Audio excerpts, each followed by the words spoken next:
Hello, this is Broyar, and welcome back to another episode of our Let's Play for Farming Simulator 22, continuing our tribute run here on Elmcreek. And I decided to come back pretty quickly here because this is not going to take that long with this big old giant piece of machinery.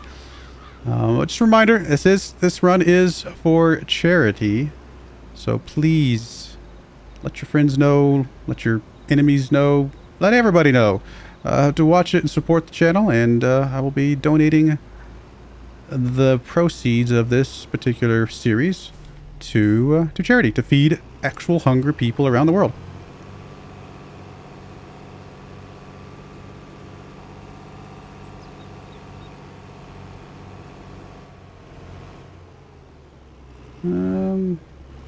This is pretty close. We might need one more pass after this.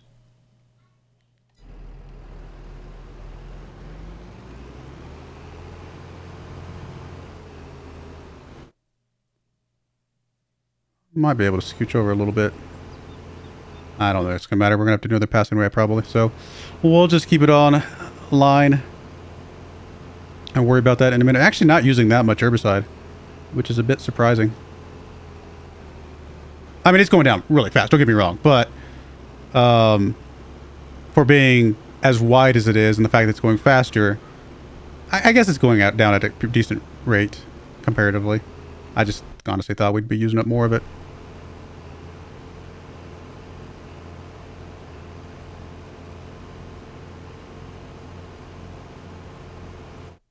Just going to put us at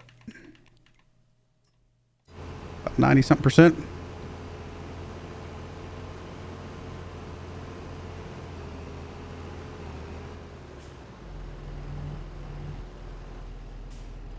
All right, there we go. And just a little bit more here. Won't even have to finish the whole thing.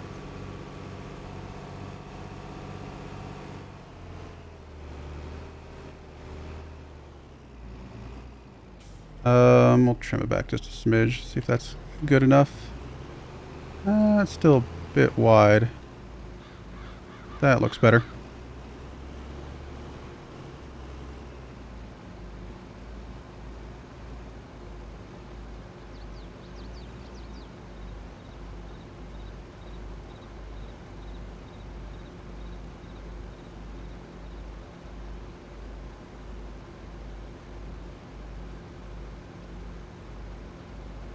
Man, if we get a contract for this big old field of soybeans, that would be really nice.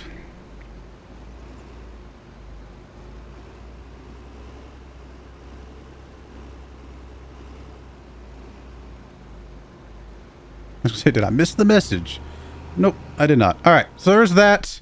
Any other things that popped up while I was doing that? No. No. All right, well then that is that. I don't even have to wait for it to finish folding, I guess. It'll turn this contract in. Get quite a bit of reimbursement back. You can make 14,000 bucks off of this. Not bad. Up to $26,000. How are we looking on the soybean prices?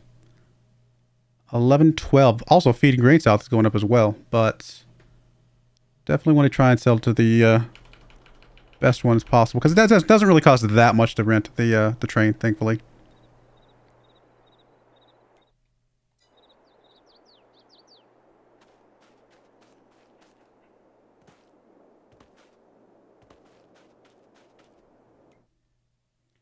$11.29. I think it's slowing down a little bit. If it doesn't get above like 1,300, I'm probably gonna wait another month. 11.40.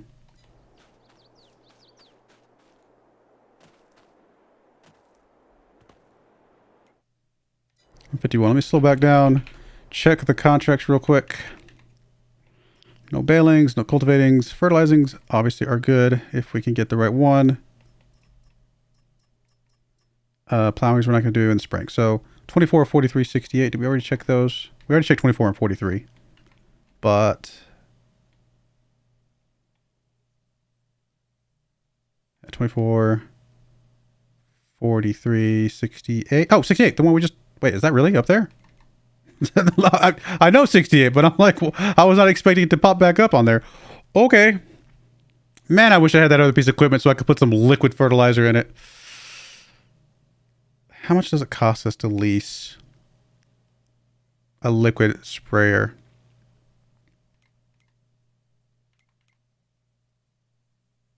Because at least then we'd be able to use some of it up. We just want to get reimbursed for it. Let's get us. I mean, this one right here would be way too expensive, right? This would be like 20,000 bucks, 13,000 bucks. Yeah, there's no way. But a liquid sprayer over here.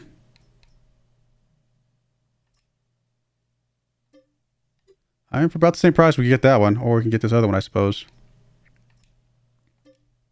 with the extra tank on the front. Actually, maybe that's the way to go to be able to use up some of that liquid fertilizer. Probably is. Okay, we're gonna grab this. Lease you. It comes out to the same price if I borrow the equipment. If I do this, it's probably a little bit slower because I think the fertilizer would have been a bit better overall, but we'll go with it.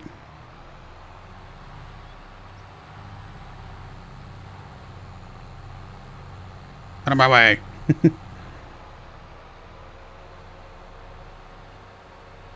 The only problem is going to be that it will likely mean I have to return back and get some more because it's probably not going to last the entire field.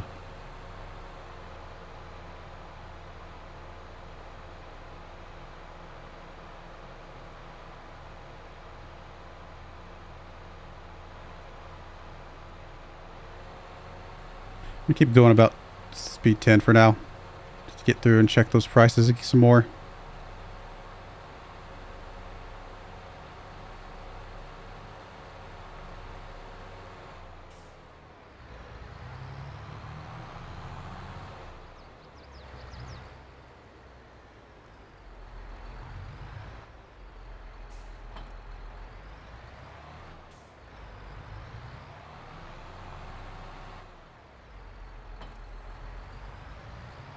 It's not going to be very many contracts to come along that, you know, make it worth renting something like this.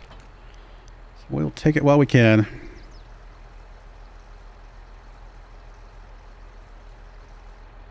We're still going to have so much sitting here, though.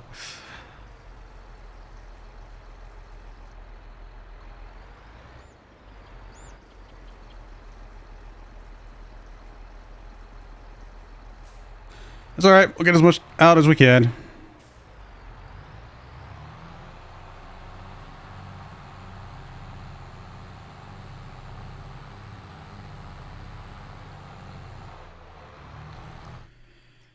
Back to the prices. Check those again. 1156 still says it's going up. Like I said, 1300 would be probably the minimum I would sell it at, but we really want to get above that 1400 mark.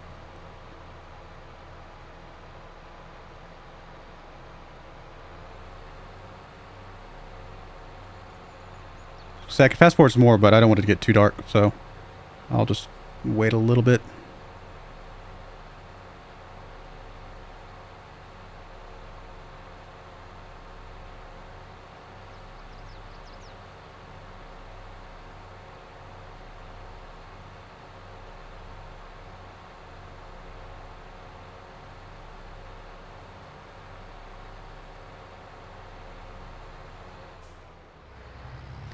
All right, let's get over here. Actually, can take. I think we can go underneath the train bridge over here. Make it a little bit quicker.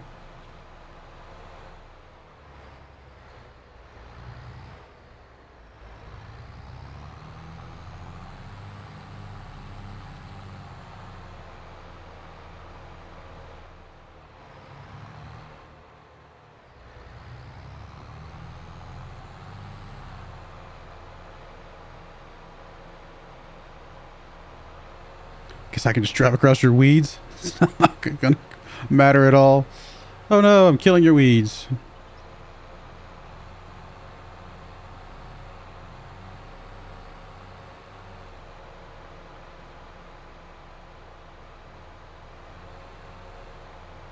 It's gonna take quite a bit longer than that big old machine did, but still ultimately worth it though. It's gonna be good.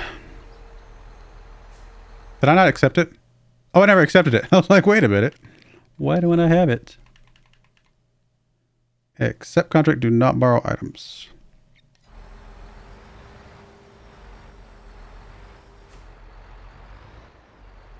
All right, I'm going to get this done, and I'll come back when we get a bit closer to the end. All right, so we have finished up 68 here. It is done.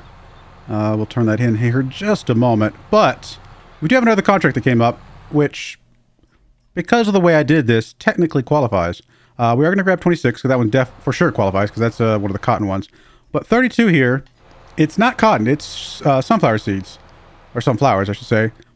But the other qualification for doing contracts was if I already have the equipment. Because I leased this equipment, like, separate from the contract, technically I already have the equipment. So, we're going to go do that one as well. Nice big contract. Really just want to make sure I have enough money to do everything I need to do with the cotton. By doing it this way and getting all this done, I will have a much higher chance of making, you know, these last few contracts, some of the last contracts I'll have to do, other than just maybe the occasional harvest cotton or something like that, that would help us out in the long run. So, we're going to go knock out, actually, we're going to go knock out 26 real quick because it's just across the road and will be easy to take care of. I guess by that argument, we can also knock out 24 because, again, we've already got the equipment. Another good reason to do this is because it'll use up more of my liquid fertilizer that I had sitting over there. So reimburse, kind of find a way to gain some money back for all of that mess. 32 is a massive field, though. It is definitely going to take as long as 68.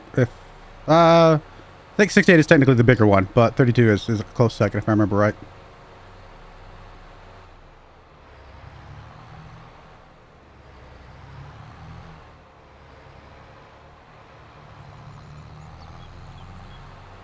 I suppose technically I could do some herbicide contracts too, because again, I already have the equipment. We'll see. We'll look at it and look at the situation. Full disclosure, in case you're looking at the money, I just had to work and do 68 so I can go eat my dinner. To be perfectly honest, I was like, you know what? It's a good time to go eat my dinner. Let's let the worker do this.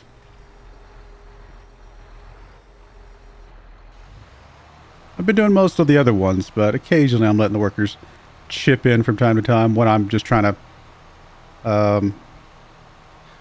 when I'm putting pauses in the videos for you guys. I'm like, you know what, I don't need to be here either. To be perfectly honest, if you guys aren't going to be here, why should I?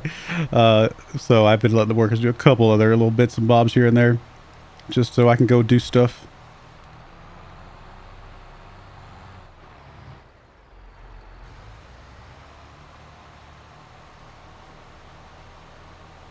I'm not sure if we'll have enough to get 24 with this or not. We'll see. I think we will. Before I have to go fill up for 32.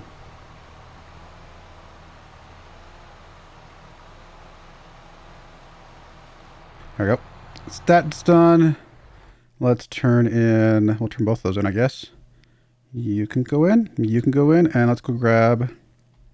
So there is a spraying contract for 72 that, again, since I've already got the equipment for, we might do here in a bit. But we're going to go ahead and grab the contract for 24 for sure.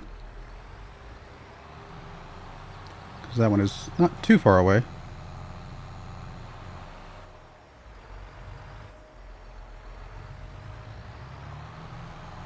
No, deer, no! Ooh, that was close. You just about decapitated a deer there. Still haven't sold the soybeans yet. I've been keeping an eye on the price, but has not quite gotten to its maximum yet. And again, we're a month early for the soybeans, so I might even wait one more month. Actually, we're 2 months early. 1 month early for the second highest month to sell soybeans. So I don't know if I have to be in too big of a hurry. Especially now that I've gotten these extra contracts. If I didn't have these extra contracts, I might have sold it a little bit earlier just to make sure we had the money. But I can be a little bit more risky and hope that it gets higher with the way things are. Have I done field 24 before? I'm not sure if I remember this one.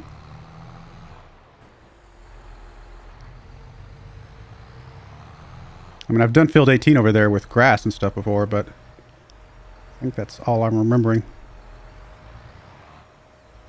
By the way, just casual conversation. I'm in the middle of a pretty heavy winter storm right now.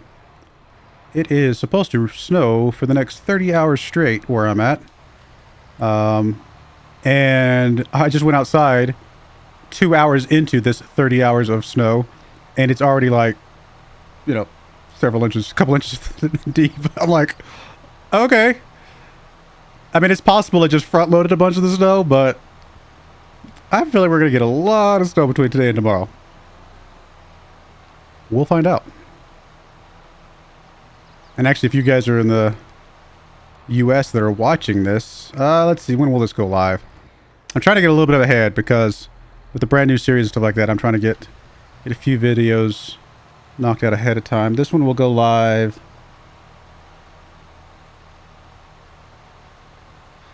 for me, it'll go live next week. So I'm about a week ahead, I think, right now. So by the time you guys watch this, actually, by the time you guys watch this, you guys might have already, in the eastern parts of the United States, have already gotten this coming through, you know, in the last few days. So, because it looks like this snow, this front is supposed to go across the whole U.S. over the next week or so.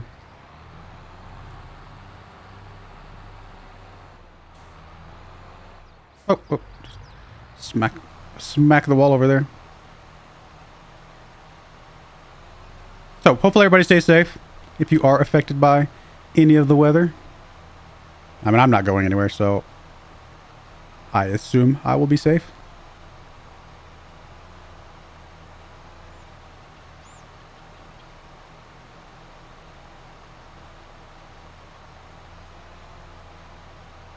This may just be my ignorance speaking, because maybe I just don't know.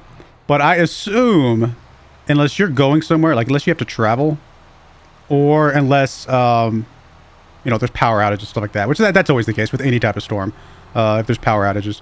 But I'm assuming snowstorms are a bit safer than like rain, you know, like thunderstorms, if you're not going anywhere. Because thunderstorms can produce tornadoes and stuff, right? Although, what have they? But I've heard of like, can't you have like, what do they call them? Like, somebody says something like a bomb cyclone or something like that. As far as like snowstorms, which I personally have never seen.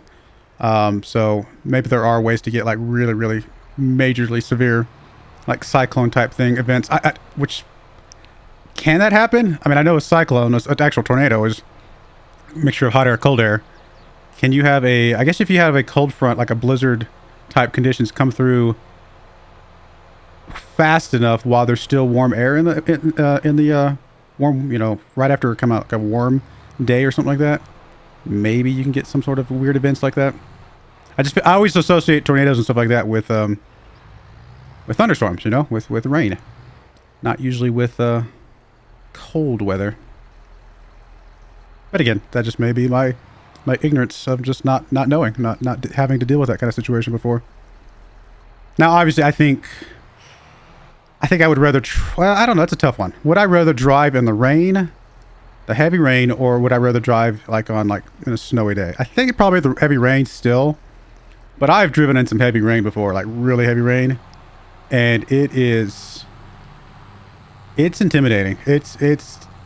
Oh, it freaks you out big time. Although I've also driven through some pretty heavy snowstorms once when we first came to visit Colorado.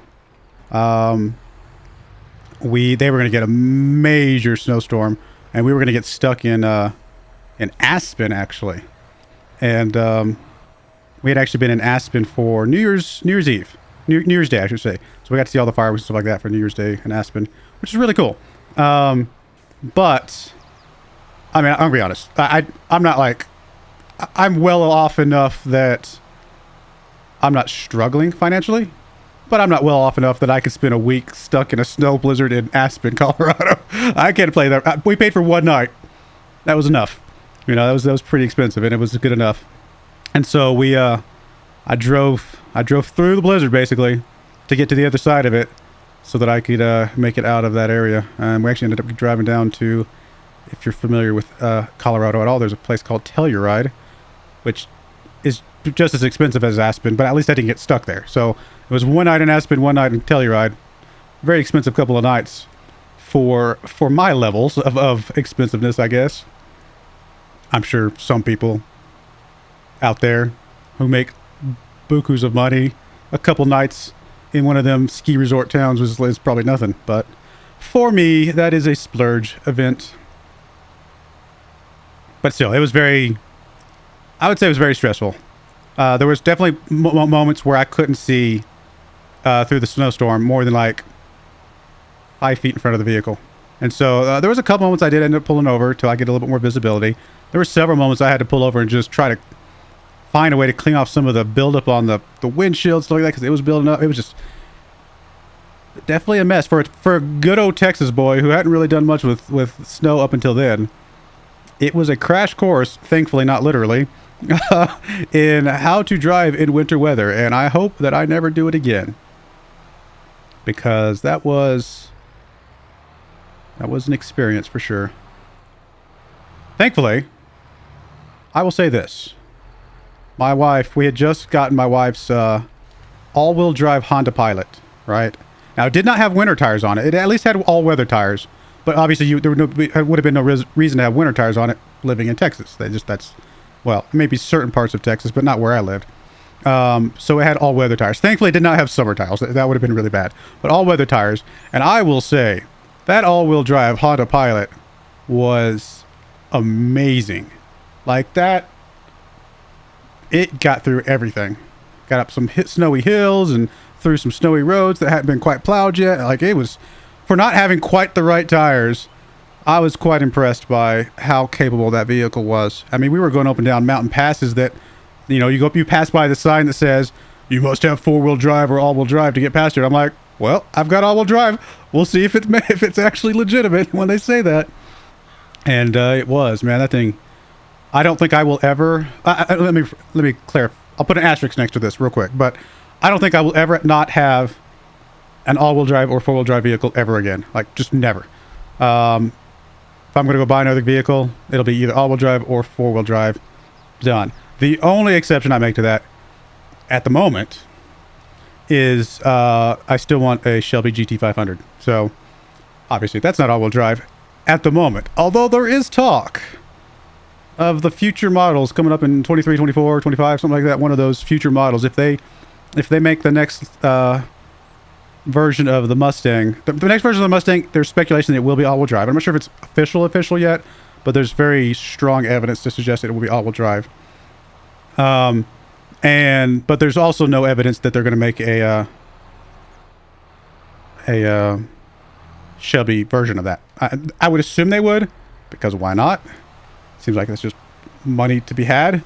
But and I don't know what I think about that.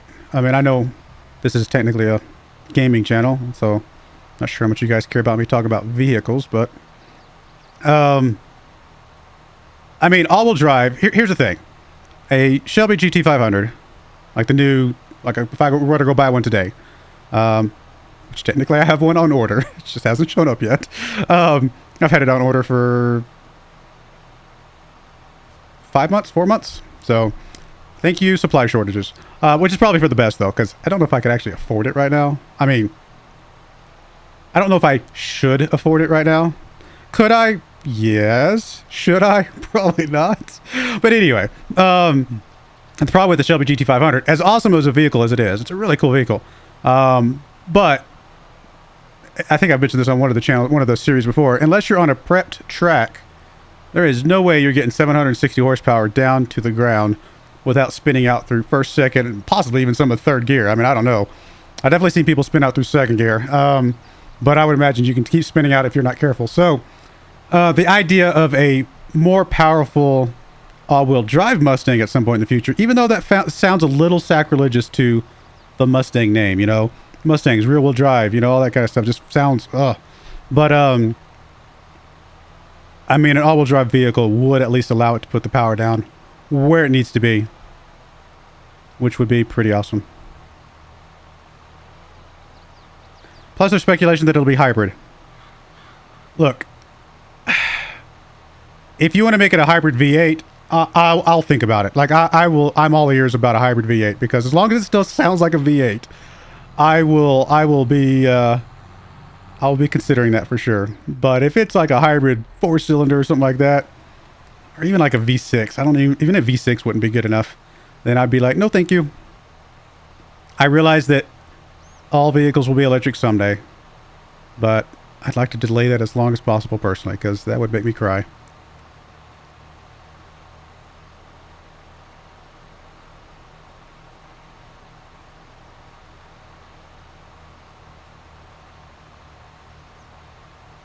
I mean, even this tractor. Come on. If this was an electric tractor right now, you guys would be complaining about not hearing the tractor noise because they would be making no sound. Oh, look, I get it. Electric vehicles are the future, but they're just so boring.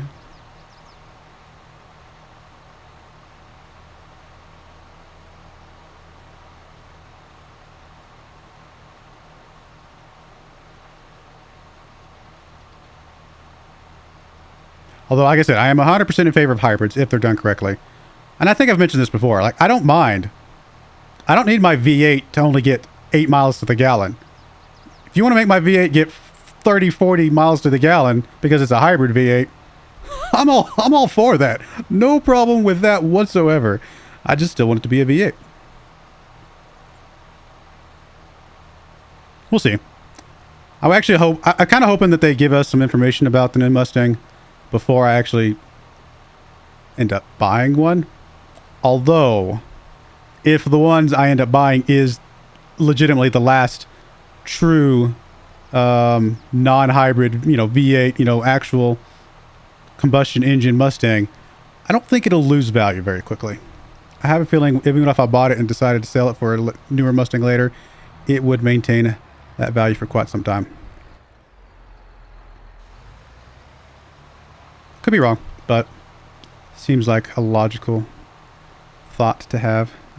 I'm actually doing this right. I'm just kind of talking. I hope you guys don't mind me talking because sometimes I just talk about random things because why not? Yeah, looks like we're okay. Guess I'm checking the prices lately. $11.95. It's getting so close to being a good price. But I think at this point, like I said, I need to wait till it goes above 1,400 at least. If I've come this far, I might as well wait. All right, we're going to go ahead and put a cut in there. When we come back, I'll probably have already had this field finished up. And we'll go from there. We'll either be selling soybeans this month or we'll be waiting till one of the next couple of months to sell some soybeans.